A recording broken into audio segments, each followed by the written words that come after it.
بسم اللہ الرحمن الرحیم۔ کربلا کے 35 سال بعد حضرت زین العابدین کو زہر دے کر کیوں مار دیا گیا؟ حضرت زین العابدین کے جنہیں امام سجاد بھی کہا جاتا ہے، وہ 10 محرم 61 ہجری میں کربلا کے میدان میں موجود تھے، لیکن بہت زیادہ بیمار ہونے کی وجہ سے وہ اس جنگ میں حصہ نہ لے سکے۔ جب یزید کی فوج نے سبھی اہل بیت کو شہید کر دیا تو ابن زیاد کی نظر حضرت زین العابدین پر پڑی، تو اس نے حکم دیا کہ اس لڑکے کی بھی گردن کاٹ کر اسے نیزے پر لٹکا دیا جائے۔ یہ سن کر شمر آگے بڑھا اور اس نے حضرت زین العابدین کو شہید کرنا چاہا، لیکن اسی وقت حضرت زینب آ کر اپنے اس بھتیجے پر لیٹ گئی اور روتے ہوئے کہنے لگی کہ اے ظالمو، تم نبی کے گھر والوں کا کتنا خون بہاؤ گے؟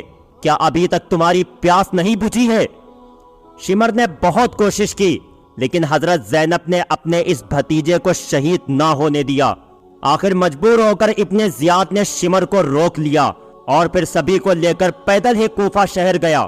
یہ بھی شاید اللہ ہی کا فیصلہ تھا کہ حضرت زین العابدین کربلا کے میدان میں شہید نہ ہوئے، کیونکہ اس دن مردوں میں صرف حضرت زین العابدین ہی بچے تھے کہ جنہیں یزید کی فوج شہید نہ کر پائی تھی، اور پھر انہی سے حضرت زین العابدین کی ایک اولاد چلی کہ جنہیں آج سید حسینی کہا جاتا ہے۔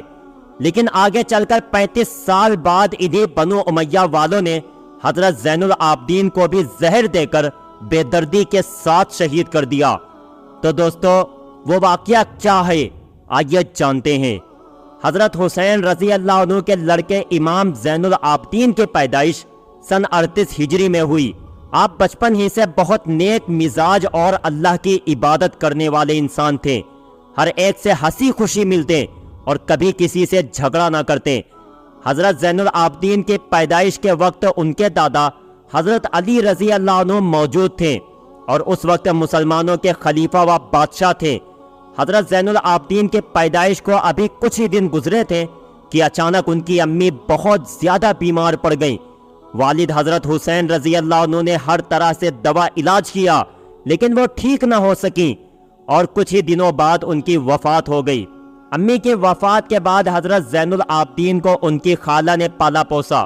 جب ان کی عمر 2 سال ہوئی تو تاریخ کا وہ دردناک واقعہ بھی پیش آیا کہ آپ کے دادا حضرت علی رضی اللہ عنہ کو ایک ظالم انسان نے چاقو سے وار کر کر کے فجر کی نماز میں شہید کر دیا۔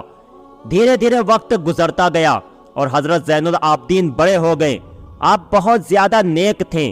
جب بھی نماز کا وقت ہوتا اور آپ وضو کرنے کے لیے پانی لے کر بیٹھتے تو چہرے کا رنگ بدل جاتا، جسم کانپنے لگتا۔ ایک دن گھر والوں میں سے کسی نے پوچھ ہی لیا کہ آپ کے نماز پڑھنے سے پہلے ایسی حالت کیوں ہو جاتی ہے؟ تو حضرت زین العابدین نے جواب دیا کہ اللہ کے سامنے کھڑے ہوتے ہوئے مجھے خوف محسوس ہوتا ہے کہ اس سے میرے چہرے کا رنگ بدل جاتا ہے۔ وہ جب بھی نماز کی نیت باندھتے تو اکثر 2 رکعت میں صبح ہو جاتی۔ ساری رات قرآن کی آیتیں پڑھ پڑھ کر روتے رہتے۔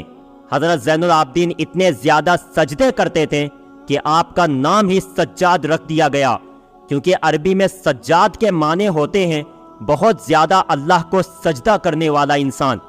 ایک بار بازار میں کسی جاہل انسان نے حضرت زین العابدین کو برا بھلا کہنا شروع کر دیا، لیکن آپ نے اس انسان پر کوئی دھیان نہیں دیا، بلکہ خاموش ہو کر وہاں سے جانے لگے۔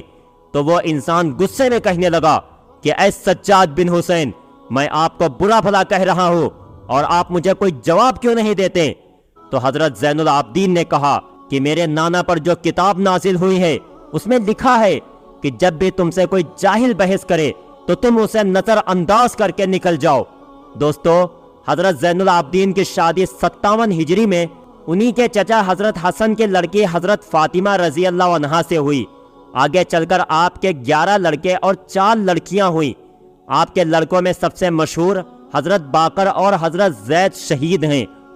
10 محرم 61 ہجری میں حضرت زین العابدین اپنے والد حضرت حسین کے ساتھ کربلا کے میدان میں گئے تھے، لیکن اس دن وہ اتنے زیادہ بیمار تھے کہ پورا دن بے ہوشی کی حالت رہی، اسی لیے وہ اس جنگ میں شریک نہ ہو سکیں۔ لیکن ابن زیاد نے حضرت زین العابدین کو قیدی بنا کر انہیں یزید کے سامنے دمشق میں پیش کیا۔ کچھ روایتوں کے مطابق یزید نے کربلا کے واقعے کے بعد اہل بیت کی سبھی عورتوں کو مدینہ واپس بھیج دیا، لیکن حضرت زین العابدین کو 1 سال کے لیے جیل میں قید کر لیا۔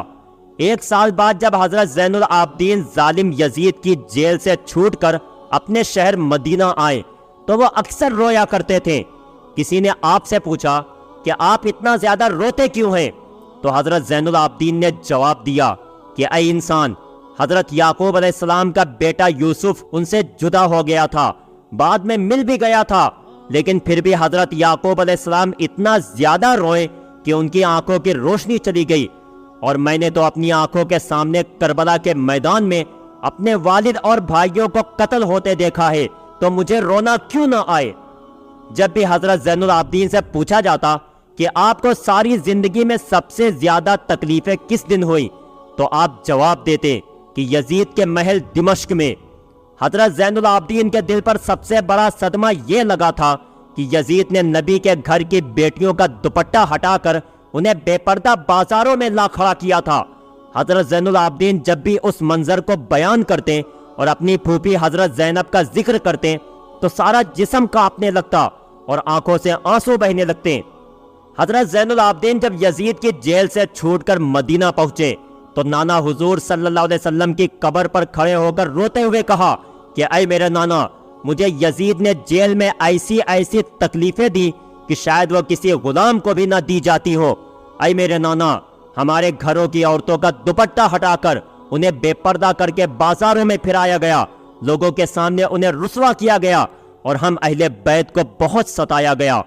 یزید کی حکومت ختم ہو گئی، اور جب کئی سالوں کے بعد عبد الملک بن مروان بادشاہ بنا تو اسے ہر وقت یہ ڈر ستاتا رہتا کہ کہیں حضرت زین العابدین کھڑے ہو کر اپنی حکومت کا اعلان نہ کر دیں، کیونکہ ان کے حکومت کے اعلان کرنے پر سبھی لوگ انہیں اپنا بادشاہ تسلیم کر لیتے اور عبد الملک کے ہاتھ سے حکومت چلی جاتی۔ اسی لیے اس نے اپنے سب سے ظالم گورنر حجاج بن یوسف کو حکم دیا کہ حضرت زین العابدین کو قید کر کے بیڑیاں پہنا کر میرے محل شام میں پیش کیا جائے۔ بادشاہ کے حکم پر حجاج نے رات کے وقت ایک بڑی فوج بھیج کر حضرت زین العابدین کو ان کے گھر سے اٹھوا لیا اور پھر انہیں بیڑیاں پہنا کر جیل میں قید کر دیا۔ لیکن انہی دنوں کسی نے بادشاہ عبد الملک کو سمجھایا کہ آپ یہ گناہ نہ کریں، کیونکہ آج تک بنو امیہ کے جن بادشاہوں نے اہل بیت کے لوگوں کو ستایا ہے تو ان کی حکومت کا خاتمہ بہت جلد ہو گیا، اور حضرت زین العابدین کو حکومت سے کوئی تعلق نہیں، وہ تو بس ہر وقت نماز و روزے میں لگے رہتے ہیں، انہیں عبادت کے علاوہ کسی سے سروکار نہیں، اس لیے انہیں ان کی حالت پر چھوڑ دو۔ کچھ بڑے لوگوں کے سمجھانے پر عبد الملک کو بھی یہ بات سمجھ میں آئی، اور اس نے فوراً حجاج بن یوسف کے پاس ایک خط لکھ کر پیغام بھیجا کہ حضرت زین العابدین کو رہا کر دو اور انہیں عزت کے ساتھ ان کے گھر پہنچا دو، کیونکہ ہمیں ان سے کوئی خطرہ نہیں ہے۔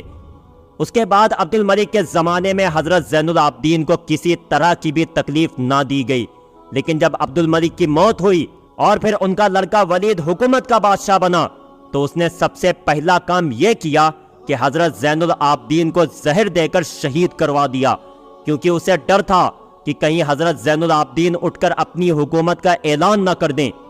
کربلا کے واقعے کے پورے 35 سالوں بعد 25 محرم سن 95 ہجری میں حضرت حسین کے اس لڑکے حضرت زین العابدین کو بھی زہر دے کر شہید کر دیا گیا، اور ان کی تجہیز و تکفین انہی کے لڑکے حضرت باقر نے فرمائی۔